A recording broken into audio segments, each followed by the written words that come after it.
So, first, I'd like to say to everybody, welcome to session 3, which we've entitled Racism and History.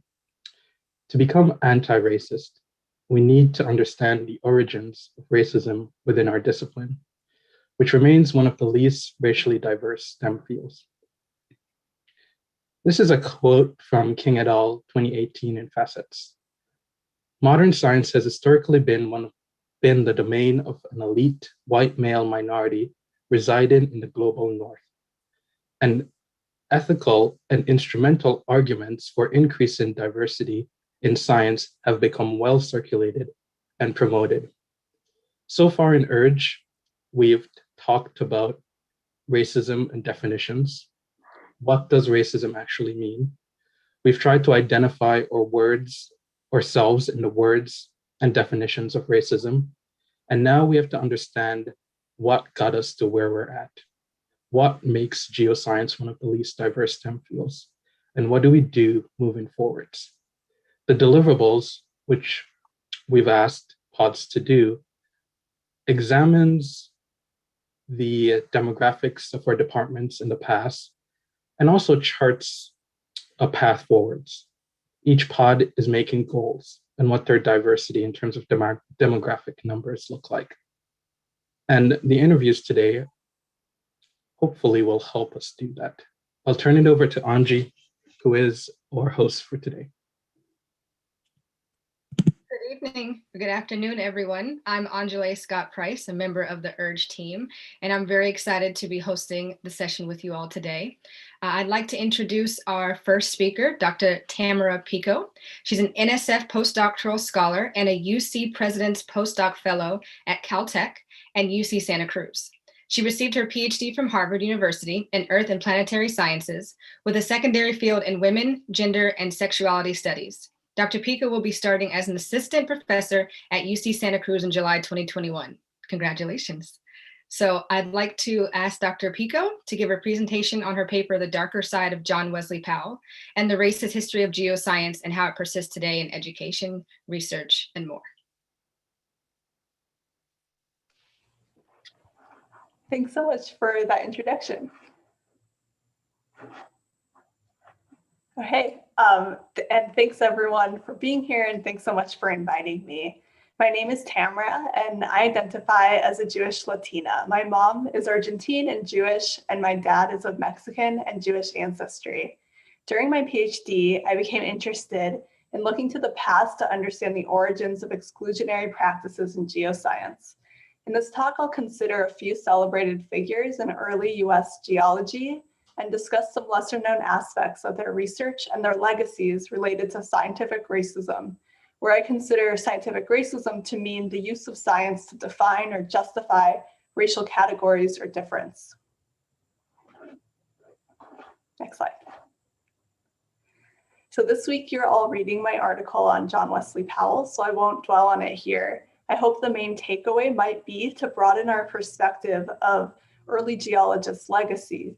So even though we remember Powell as a geologist in our own discipline, a large part of his work was focused on justifying racial difference through the study of language, particularly to justify Native Americans as inferior. Next slide. These ideas were already present in geology earlier in the 19th century.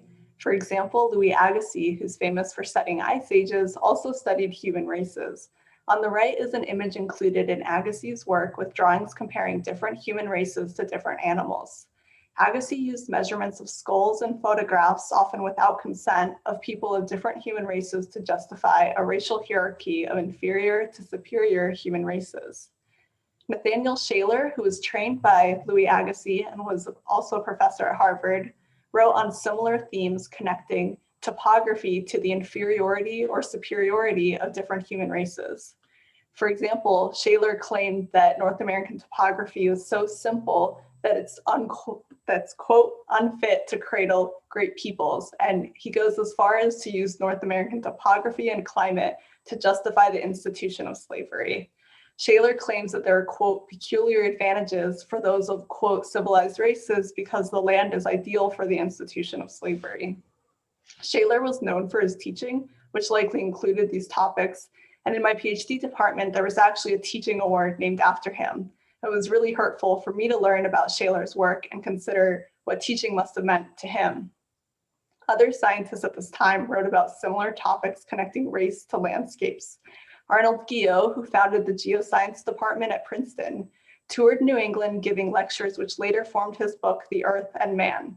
These lectures describe how the distribution of continents, topography, and climate ultimately determined a hierarchy of human races according to beauty, physical ability, intelligence, and even morality. Mary Somerville was the first woman elected to the Royal Astronomical Society and published the first English geography textbook. In this book, we can see that these ideas about geography and race are incorporated. Quote, "It seems to be the design of Providence to supplant the savage with the civilized man on the continent of Australia as well as in North America, though every effort has been made to prevent the extinction of the natives." Next slide. William Morris Davis is famous as the founder of modern geomorphology. William Morris Davis was passionate about education, and he wrote geography textbooks that included material describing the connections of topography and climate to the superiority or inferiority of different human races. Here's a quote from his textbook. "The study of physical geography gives the knowledge so that we may better understand the relation of man and nature. This relationship is of great importance because the progress of man from the savage towards the civilized state has been made by taking advantage of favorable geographical conditions. Few nations among black, brown, red races have made important advances towards civilization. Inhabitants of North America were savages who did not know how to develop its riches." We can see how these ideas about race and human progress motivated studying the Earth system, and William Morris Davis was influential to other scientists and politicians that tried to explain perceived racial difference in physical, mental, and moral attributes by climate and geography. This concept is known as geographical or environmental determinism, and ultimately these ideas inspired the Nazi slogan, "Blood and Soil," which described the concept that humans' bloodline or genetic features were tied to a certain soil or landscape on which they evolved. And this idea in part led to the justification of the Nazi eugenics program. Such ideas about climate, geography, and race were also incorporated into US eugenics programs, which ultimately forcibly sterilized over 65,000 people and was led by scientific communities such as the Human Betterment Foundation at Caltech. Next slide. Ultimately, I'm interested in considering the legacy of 19th century US geologists' work in scientific racism. I'm particularly interested in how traces of this past emerge in cultures, training, and practices in geoscience today. For example, we can't ignore the history of the outdoors as a site of exclusion or violence for people of color, as it feeds into perceived and actual safety of the field for undergraduate students or practicing geoscientists. Early US geologists made claims about what kind of bodies should inhabit what kinds of spaces or land and for what purpose, using geography and climate, or in Powell's case, language, as a justification. So the safety of undergraduates today in the field is not divorced from the legacy of early scientists in our own discipline. If these racist ideas came from the foundations of our own discipline, then we can't really point to outside cultures or attitudes as a culprit. Instead, we can recognize certain racist ideas as the legacy of scientists that came before us, which I think can make us better equipped to critically consider our own legacies and the impact that we make. Early US geologists were entrenched in scientific racism, using geology and landscapes to define racial categories and justify white supremacy. I argue that ignoring this history, which is seldom known or even less mentioned in undergraduate courses, leaves an absence in knowledge that would help students contextualize their own experiences in geology. In a discipline where underrepresented minorities make up less than 7% of undergraduate geoscience majors, students of color are not likely to have their experiences validated by others, and may be even less likely to have their testimony successfully transmitted to an instructor. By sharing this knowledge, I hope students can be empowered to understand the issues that they'll experience as they navigate the discipline. such as cultures of whiteness, masculinity, and exploitation. Next slide. I'm part of a team working on a curriculum project called Geocontext that's creating a collection of teaching modules that provide social and political context of both historical and modern practices in geoscience. We carry traces of the past with us through cultures and practices, especially when we revere certain parts of history without considering other sides. My hope is that incorporating these parts of our history as a discipline that have been excluded as irrelevant will train the next generation of geoscientists to explicitly detach themselves from cultures and practices of oppression and exclusivity. These histories serve as a kind of counter storytelling, reframing the scientific discovery of geologic principles as an outcome of a colonialist project aimed at maintaining white supremacy. These stories provide another angle to the unilateral training we've often received in geoscience, either implicitly or explicitly, about the social neutrality of science and the heroism of individuals that are considered the founders of our discipline. Next slide.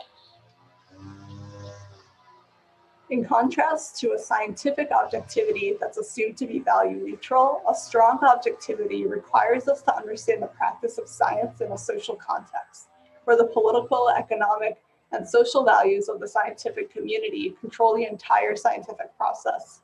I suggest we can take one step towards strong objectivity in geoscience by telling a complete narrative of the history of geology and asking ourselves what values we bring forward from the past. For example, we can think about what we celebrate, what we teach, and how we practice geoscience. I'll end here, and I'll also point you to the Geocontext website to learn more about what I've just spoken about, and I encourage you to check out these modules. Thanks so much for your attention. Thank you, Dr. Pico. That was incredibly interesting. I hope we get a chance to talk a little bit about Agassiz specifically, because he has a street named after him in Woods Hole, and there's a lot of controversy, to put it lightly, about what's going to happen to that street. So hope we get a chance to talk about that. Thank you. I'd next like to introduce Dr. Ambrose Joe Jr. He started his career as the first Black researcher with a doctorate degree at the National Oceanic and Atmospheric Administration, and spent his nearly 40-year career as a marine biologist at the Northeast Fisheries Science Center here in Woods Hole, Massachusetts. During his career, Dr. Gerald has led an array of efforts to increase diversity in fishery science and related fields. Perhaps his most notable and very close to my heart effort was the creation of the Woods Hole Partnership Education Program, which will run in its 13th year this summer. So welcome, Dr. Gerald. Oh, we've still got you muted. 1 second.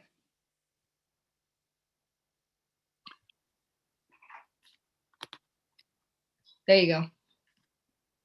Thank you, Anji, for that introduction, and always you're gracious, and thanks for being in my corner.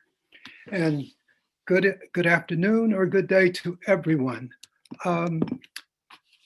I was asked to talk about my impressions of the geosciences over my career, so to say, and in terms of what kinds of things worked, what hasn't worked so well, where we should be going, or where I think we should go, and why it's important to document accomplishments or activities or work. And also to think about the pace of things and why at this juncture we still have so little to show in the geosciences, or the earth sciences, or the earth and space sciences, and in science in general. And with regards, certainly looking at the place and participation and acceptance of individuals from populations that have historically been underrepresented in the geosciences, in the earth sciences, in science. And so looking at what works, what has worked, taking the papers that we've all read and looking at the conference that took place in 1970 and what Dr. Bromry, had to do with regards to his interests, like all of ours, in minority education or training or science. And so what I can say is, looking at what we learned there, written about that time, really not very much has changed, but there was some obviously good thinking given to a way forward. And so looking at that way forward, I would say to maybe register or some kind of way, give a signature to my talk, is that the subtext is we have squandered a lot of opportunities. And so when coming into the geosciences, say in the 1970s, there had been work going on in the 60s. There had been work going on before the 60s to bring individuals from historically backgrounds that had been segregated against, and segregated due to law. And so we have to look, for example, at, as one milestone and significant and monumental marker, Brown versus education. Prior to Brown's versus education, all of the institutions, the historically white institutions, were segregated for the most part, and it was by law. Now, obviously, there was always exceptions to the rules. You had some institutions in the North, in the upper Midwest, out West, that did allow Blacks to, for example, or Mexican Americans, sometimes women, to matriculate through them. But even there, they had to do ridiculous things like sit in the hallway. They could not sit in the classroom or be in the laboratory with the white students and the professor or whatever. And so you had those kinds of things going on.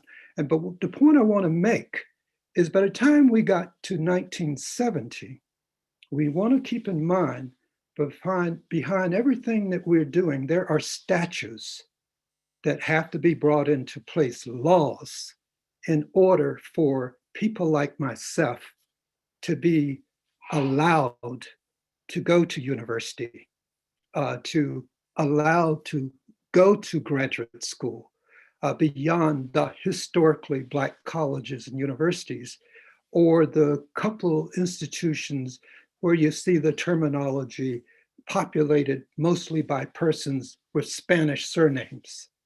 And then you've got the Native Americans, and then certainly you have other underrepresented populations. But the point is, coming into the 70s, when that conference was held, most of those people participating in that conference had been part of segregated systems, because we had not come very far because of all the pushback. You may have heard of Wallace standing in the doorway to block entrance to schools or to the University of Alabama. It wasn't just the University of Alabama. It was higher education in general, particularly in the Confederate States and elsewhere. And so persons sitting around at that time were responding to the statutes, the civil rights laws that had come in 64, for example, Brown versus Board of Education. You no longer can discriminate. Well, those persons who were leading the federal organizations in some of the academic institutions knew that to keep their positions, they had to, in some way, adhere to the law, and so do something. So you had a lot of people coming in with some very good people, like what goes on now. One or two people that really are committed to, from a moral perspective, from whatever perspective, that it is the right thing to not deny the other their freedoms or their liberty and access and justice. And there's always been people like that who were there helping to move things along with the disenfranchised, with those on the margin. But most of the people were pushing back. And so just marking time or doing enough to when they could get their arguments together while we can still gatekeep, block, tackle whatever these persons ever entering the educational or the academic or the research space with us.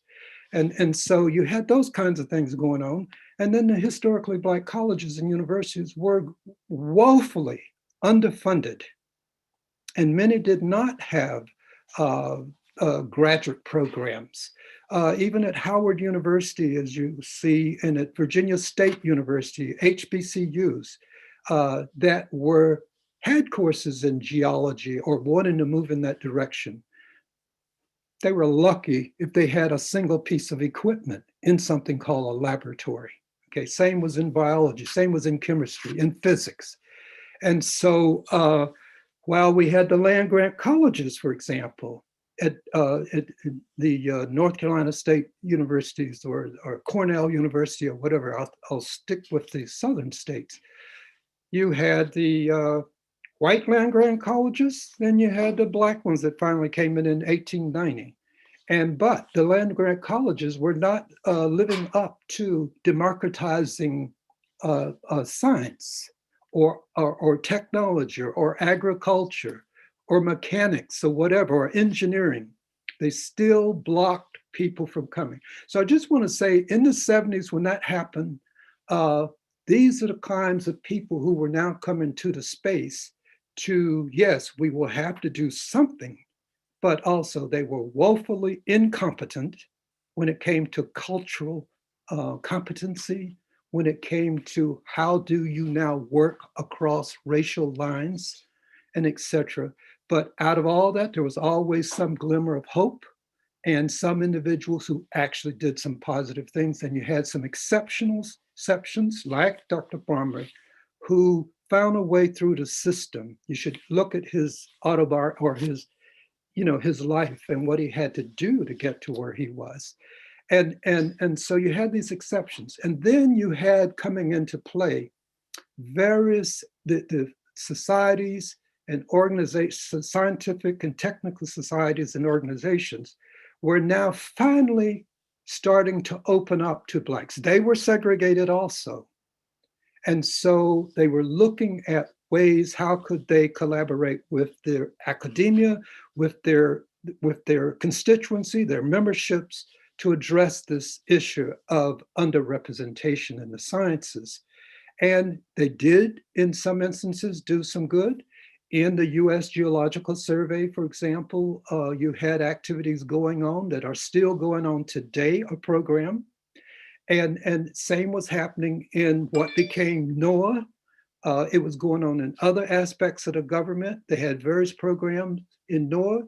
In commerce, they had something called a graduate scientist program, where individuals who had gotten their baccalaureate degrees in the natural sciences and mathematics or whatever at the historically Black colleges were then identified through an exam often that they had the aptitude, and then they paid for them to get a master's degree in meteorology. Our early meteorologists, for example, did this, or in whatever area it was.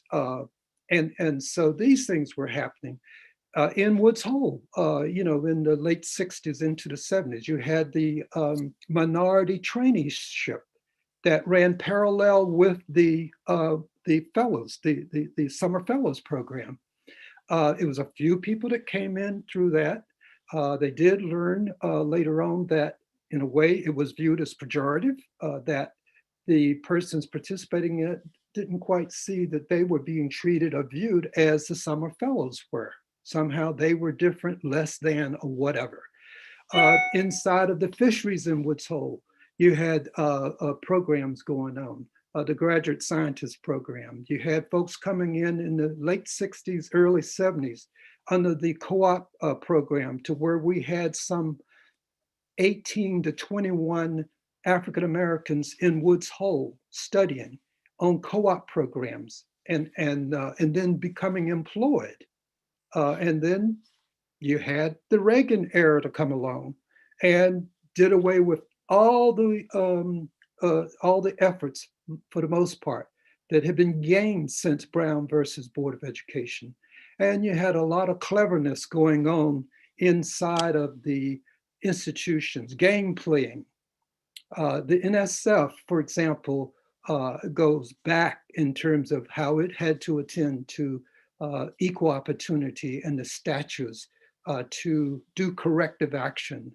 And so it had a lot of things going on. It was supporting the MS PhDs program that Anji and I and others have been part of, a handsome program that started back in 2003 at the National Academies and was sponsored by NASA and JGOF, and then went on to be sponsored by other funding opportunities.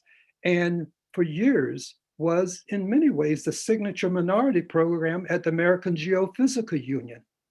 But you may or may not hear about that program, although there were people there who were very instrumental in supporting that effort. Dr. Pirtle, who founded that program. And then, of course, there was Jill Carson, had been with NSF and then was or in a position at AGU. You had Margaret Linen, who was a big supporter. And I'm trying to think of the fellow from the USGS, who was a supporter also, Verswant Minying, who was at NASA. So you've always had champions to push these programs, as we're doing in Woods Hole with the PEP program, or the efforts that are going in at all of the institutions in Woods Hole now. And often they have been championed, pushed, and owned in many ways by one or two people. And when they are gone, there goes the program.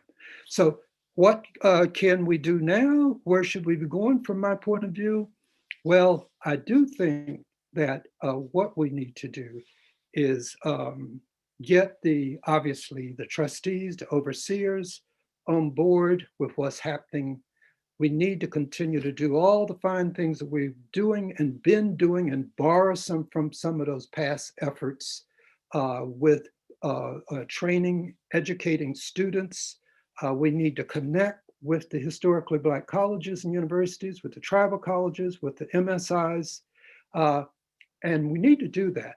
But we have to get to the point where we wrestle with giving people a job, of hiring people. This has been the big rub. We have lots of and long histories of training, educating, and people playing by the rules, even when the rules got changed on them, young people from the best universities and college this country has to offer, but they have not been offered a job because for some reason, somehow, they were not quite as sterling as their white counterparts. And so they never, even in boom times or bust times, when you're still hiring, they are not coming in the door. But in bust times, you had the creep of young white boys and girls, or men and women, coming in. So we have got to wrestle with the folks who are in charge right now at these institutions and say, thank you for allowing us to express ourselves and to try to find a way forward, and a better way forward, and do a better job in the next 40 years than you did. But what's on you right now is you've got to do something bold, radical, to bring in folks of color, biops, in staffing positions, scientist positions, administrative, managerial, leadership positions, so that they can shape the value that you say that your mission is to accomplish or that you have to have. And so that's where we are right now. And that's where the great push is. And of course, I would admonish you to certainly do your history. You've got to know where and what has happened in the past to understand that what's going on right now, a lot of the suggestions, recommendations, and approaches is what was done 40 years ago. Now it's not that we don't need it. We need it. We need you to hang in there. We need you to be creative, innovative, and we need you to be bold, assertive, and we need you to have stick-to-itiveness, tenacity, and so that we can sustain this. And it's not singularly person-driven, but it is the institutional bonding and engagement and moving forward, and in a collaborative way. I mean, in true collaboration, not just partnerships, or cooperation. We need collaboration where your collaborators get to change the rules together, get to say what the resources are, get to be able to connect with each other. And that means you need to bring in these folks from these historically minority, or Black, Native American, or whatever higher education institutions that have been accredited for in excess of 150 years and know what they're doing and know what their success has been, but yet they have been ignored, they have been poo-pooed, they've been looked down on, and people say nice things, but they're not genuine.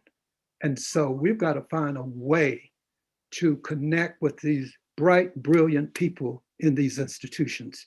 Now, there's so much more that are a part of this from my point of view, relative to back in the 60s when I was in college and coming through, we were talking about pretty much Black, white, Indian, Native, America. Nowadays, we are competing with people who have come to the shores in great numbers that may be from Southeast Asia, maybe from Africa, maybe from Brazil, maybe from the Caribbean, maybe from Europe, maybe from wherever. And so the pie, in terms of those on the margin who have historically been on the margin and the protected classes in this country, are still looking for their due. Black folks are still looking for their 40 acres and a mule, okay? And we haven't even talked about slavery or the land grab or genocide, okay? So should I stop there? Yeah, I'll say that's a bit too much for today's discussion. Okay, all right, okay. But any rate, relative to, where we should be going and where we want to get to, and with regards to keeping good records or documenting, obviously that is extremely important in terms of building on good information so you can see where the pitfalls are, where the opportunities are, what went well, what didn't, what could be improved or built on. And so, but it's also there for the generations to come to see what came before, so they don't have to reinvent the wheel.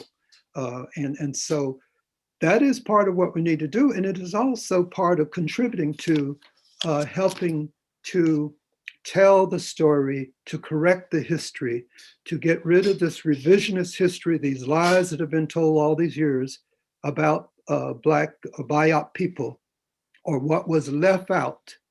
And somehow you're trying to correct the record as well as build a good record and sustain that record for the future, so that hopefully we can get to parity and where there is freedom, where there is liberty and there's justice for all. I'll stop there. Thank you, Dr. Gerald. That was, as usual, I have the pleasure of sitting around the table with Dr. Gerald sometimes and having these conversations, and I feel like everything he says is just golden. But now we're going to take a moment and go to our inclusivity tip, brought to you by Dr. Rocio Paula Caballero Gil and Geolatinas.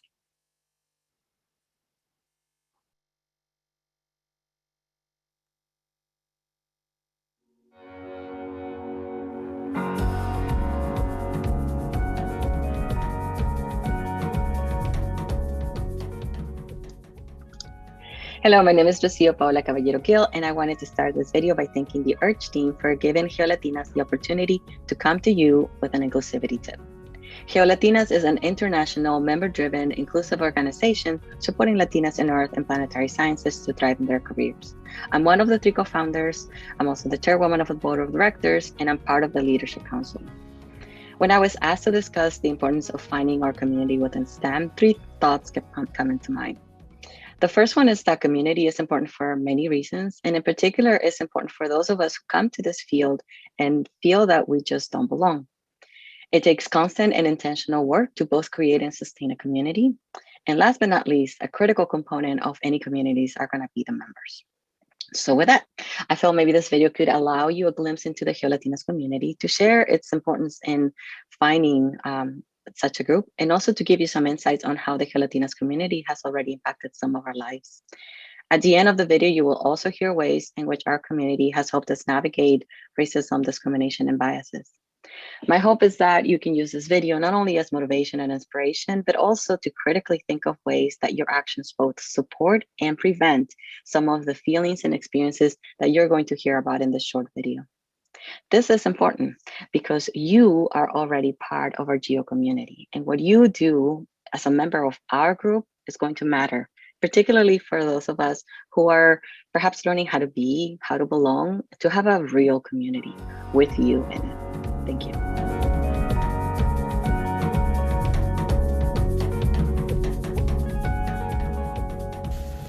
I believe having a community is important to thrive not only in your career, but also in your life. Important to find a community to share experiences, also to share laughter and enjoyment, and to have some support around you and all the things that you're doing.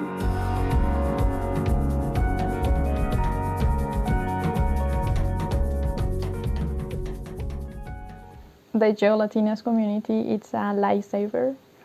It is the main source of my inspiration and motivation to continue in geosciences. And it is not only my support network, but it's also a network that allows me to grow as a professional and as a person. For me, being away from home has been challenging, especially finding people which culture is similar to mine. With Geolatinas, I have been able to connect with amazing Hispanic and Latin scientists from all over the world. Geolatinas taught me that you can create that sense of community from whenever you are.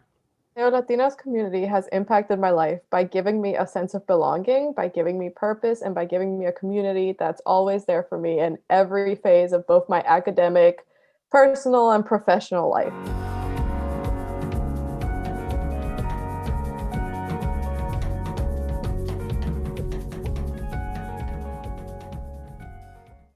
My Geolatinas community has helped me with racism, discrimination, and prejudice I face by allowing me to have a space to be who I am, an Afro woman in an inclusive space where I feel support to face society's barriers. Geolatinas community helps with racism, discrimination, and bias, and understanding what kinds of racism or bias someone may have by understanding other people's perspectives, because the Geolatinas community is so diverse that you do get a sense of other perspectives and other cultures. And so that allows you to actually learn a bit about your own biases to be a bit more cognizant of your own bias, to understand what's more what you're able to say and how to learn in the future. If you make a mistake, then there are other people that can point out those mistakes to you.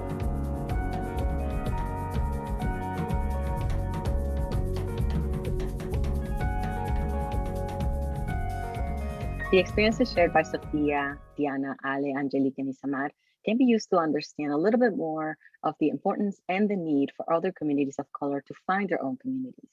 I wanted to take a minute to highlight and recap the important content that we shared in this video. Communities are important and needed to thrive personally and professionally, to have a source of inspiration and motivation to continue in our fields and along our paths, to have a support network that allows us to grow in every aspect, supporting us along the way of becoming who we want to be. Communities are also important and needed to share experiences, to share our lives, to find people who share our culture, to be who we are, to live all of our identities and be part of a group because of those identities. In other words, communities can help us to develop a sense of belonging.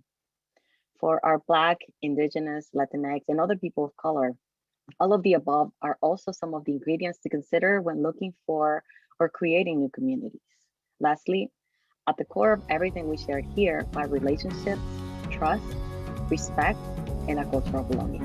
Thank you.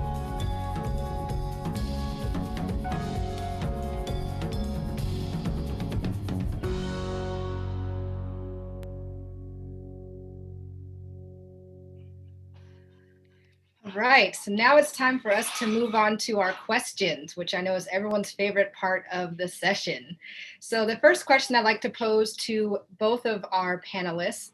So there's some clear parallels between the first national conference and what's happening now, the movement to bring in more people of color, to be earth scientists and whatnot. But the first national conference, Dr. Joe, as you mentioned, could be considered a failure in some respects. What types of differences do you see between what happened then and what happened now? And Dr. Joe, I know you touched on a few. And could you also give us, both of you, some idea of what you think we can do to have better chance of success this go round?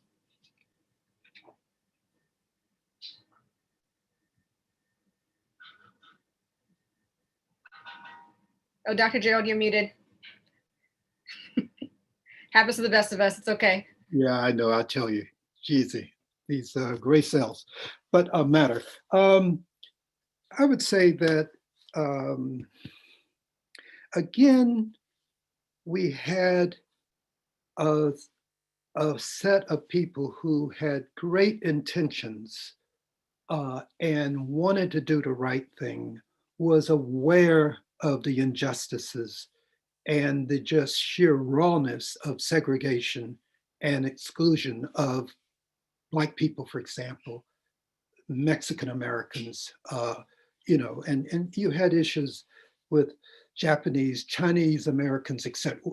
Here again, the history. But, and again, they were operating in an environment where people, yes, said we can use the hiring authorities, if it's inside of the federal government or state government or whatever. We can use it in providing opportunities for students and building and bringing students in. Back then, a lot of the student access, for example, was one at a time, maybe a couple. There was no such thing as a critical mass. And then you had people who were coming into an environment that, unlike today, where we just think it's first nature to talk about mentoring. No one was talking about mentoring then, you see. No one was talking about what you had to do to build up the facility to be competent. You know, what were the educational constructs that you needed to put in place, et cetera. What were the social constructs you had to put in place to make someone feel welcome? Today, we have a lot going on relative to the importance and recognition of the value of mentoring. And so we need to make sure that we hold on to that and practice that and continue to affect that, you see. And that means being able to be comfortable with ourselves so that we can then be comfortable with the other. And therefore, we can build healthy feedback loops with those persons that are coming in, whether it's to study or to work, to be successful, to continue to build their confidence, and to reach their aspirations. So that's what we can do, I think, now. Of course, we need the resources to do it with. And we also, from my point of view, we need the role models. We need the individuals in these institutions that are going to be there to help welcome these people to these spaces so they aren't overwhelmingly white. Thank you, Dr. J. Dr. Pico, would you like to comment on that? I think we can go to the next question since I think Ambrose covered it well. Okay, wonderful. Well, I do have a question specifically for you, Dr. Pico. Can you explain why it's important to include individual voices and stories in this session's deliverable of analyzing our program's history, not just data and numbers?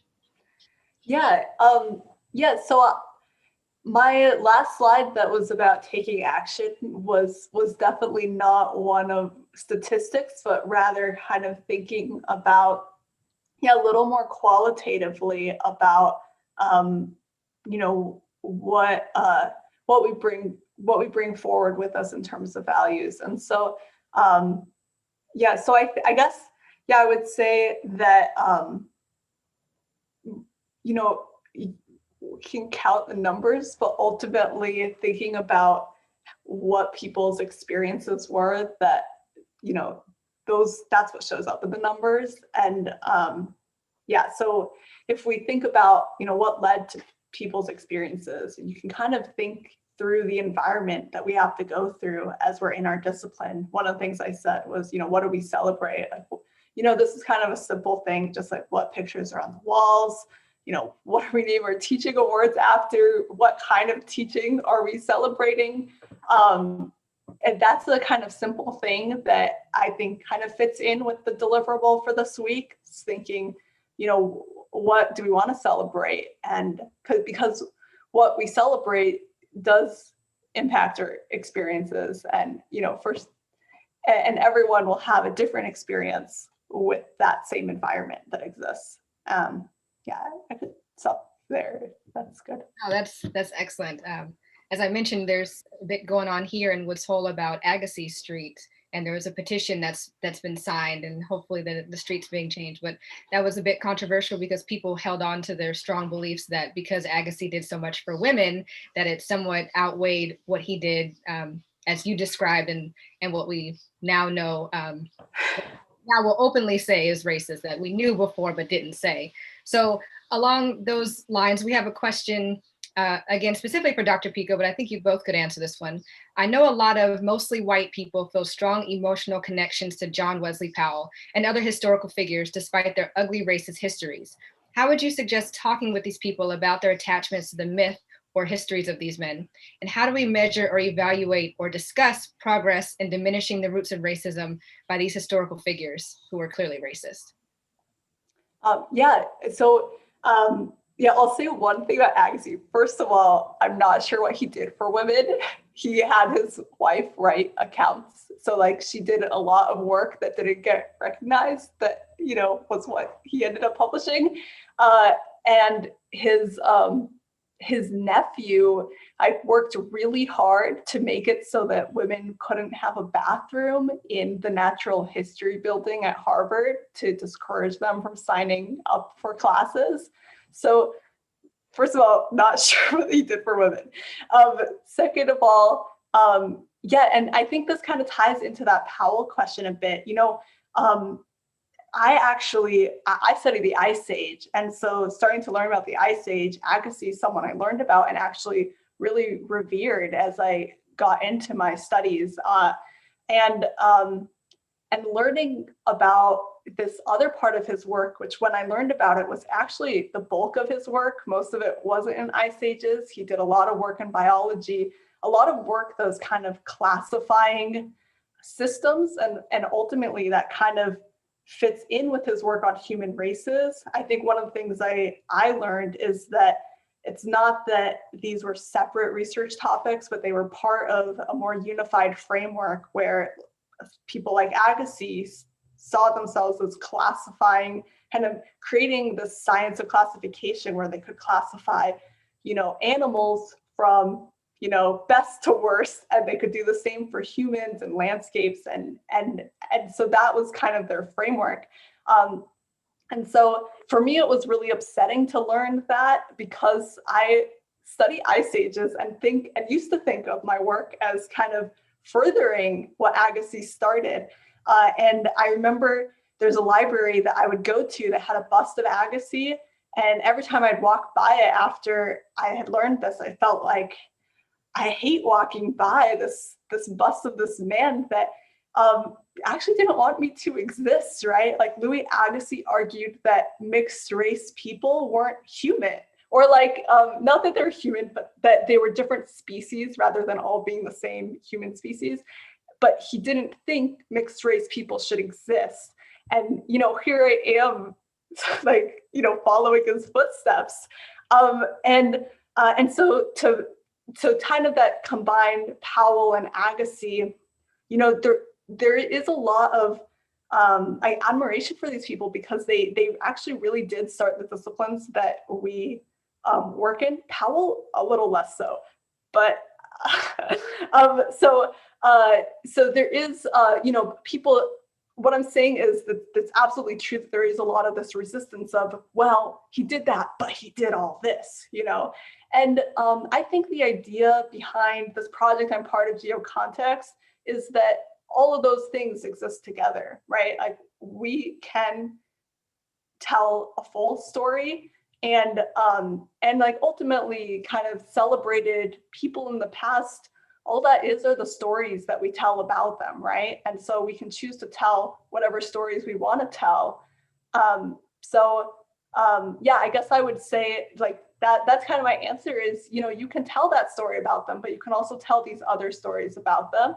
And I think everyone would be behind saying, we should know all the stories, right? And you can pick and choose what ones you want to feel attached to. Yeah, thank you, Dr. Pico. So as geoscientists, we often overlook those social and historical change when we do our research and we teach our classes. Do both of you or either of you think it's important for geoscientists to include the social and political history in curriculums? And why or why not? Should we move away from attaching scientific ideas and concepts to individuals altogether? I'll start with that, because obviously I think that's important. Yeah, I think, it kind of continues a bit about what I was saying about storytelling. Teaching is kind of a form of storytelling. And as we teach, if we are teaching about geology and, some people will want to mention the founders, people that came up with these principles, I think it makes sense to include a full context of what the discovery of these geologic principles were. And first of all, because that's actually what created the science, right? Like, most of these scientists, especially in the 19th century, didn't set out to discover how canyons formed or how ice ages. Actually, they set out for different purposes. And in the 19th century, a lot of it was motivated by colonialism and imperialism and governments funding geologists to go out and map territories. And some of their discoveries kind of came as a consequence of that rather than seeking to do that. So I think for students, it's, if we want students to understand the scientific process, then we should also want them to know where discoveries came from. I also think students crave that, right? Like, I think a big issue with science education is often this kind of detachment from society, that students are expected to memorize equations or something, but not know why, what it's really connected to in reality. And so I think that including the social context, which is the only way that science gets done, right? Science is done by scientists. It just doesn't exist in a vacuum. I think students are craving that, kind of seeing the roots of of what they're doing or what they're studying?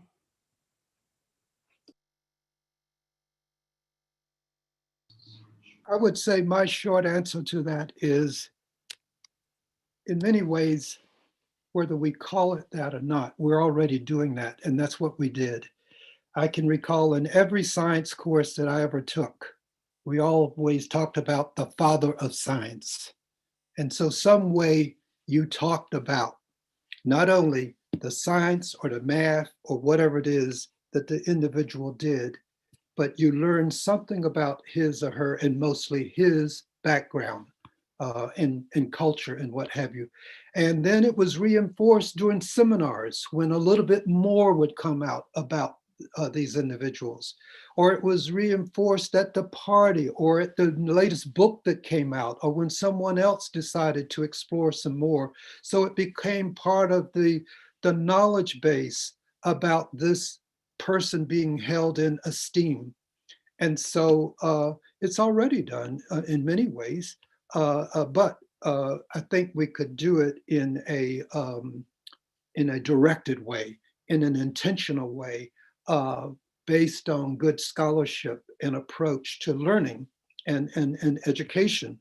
And so, yes, we are who we, came to be, that we learned around our breakfast tables.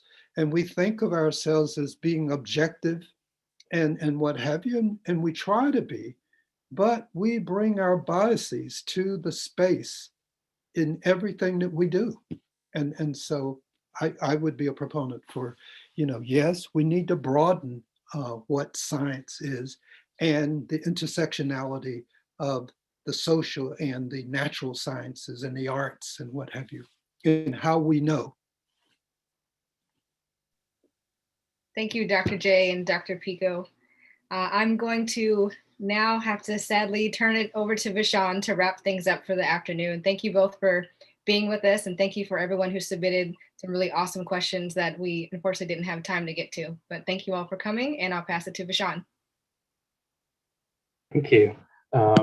I was really looking forward to today, and it didn't disappoint. So thank you, Tamara and Ambrose. When I think about this week's deliverable, it takes me back to graduate school. I had a Latina, a Latino, I had Black postdocs from Turkey, I had people from South Korea, China. Our group was really diverse. And I went to graduate school when Black Lives Matter kind of like rose up, when police kept killing unarmed Black men, teenagers. And I knew exactly what would happen after each time it happened. I would go to school, I would sit in Heather Deshawn's lab, all my seismology friends, and we knew that for 2 to 3 hours, we would do nothing except talk and share our ideas about what's going to happen. Now let's imagine that happened, and I had none of those friends, that I was the only Black person in my graduate department. What would happen? How would I feel? And every time I think about this deliverable, and I think about diversity, equity, justice, belonging, accessibility in geoscience, I remember that because I had a group. Just as Geolatina said, the groups are important. Increasing diversity, equity, justice, belonging, be a Jedi initiatives. That's important. Because I don't know if I would have been, people would say I'm relatively successful. I don't know if I would be equally as successful if I didn't have that group. And until we diversify geosciences, there will be people who are missing this in our departments, or energy, or relationship, or awesomeness will be missing from departments. And it does not have to be the case. So this deliverable asks us to examine the history, examine where we place values, examine what we want for a discipline in the future, and create steps towards doing this. Because after today, after this session, we're going to go towards how do we invite more BIPOC individuals into the discipline, accessibility, justice. How do we keep ourselves accountable to these initiatives and these goals? And so I really want everybody to continue on this journey. It is difficult. It is hard. It is supposed to be difficult and is supposed to be hard. And however hard it is now, the racism that we face, the historical exclusion is harder. And it will continue to be harder. So please continue to do the hard work. People in power continue to put resources into these initiatives so that there will be a next generation to come after us who are going to continue the work that we do now, because that is important. And that is what we need to continue to make the geoscience the discipline that we want it to be, because it is equally as important as the science that we do. Because we're doing science for people, and people can find their fulfillment and their joy and their energy in geoscience. So those are my closing word. And the last thing I would say is I'd like to remind everybody in the email from to the pod leaders of a few things. In the email, you'll find a link of Urge Leadership answering some of the questions that you may have. You'll find a poll that asks you to answer whether or not 5:30 is the best time for you, or 4:30, or either. We really want to hear from you. And we sent out this poll thinking about people with kids and childcare, etc., and people who might have other conflicts. We'll also be hosting a BIPOC listening and networking session on March 3rd at 4 to 5 p.m. Eastern Standard Time. If you're a BIPOC participant in URGE, we welcome you to register at the link, and it's also on our website. Thank you, everybody, for joining us. And we'll see you online, and we'll see you in our next interview session. Thank you.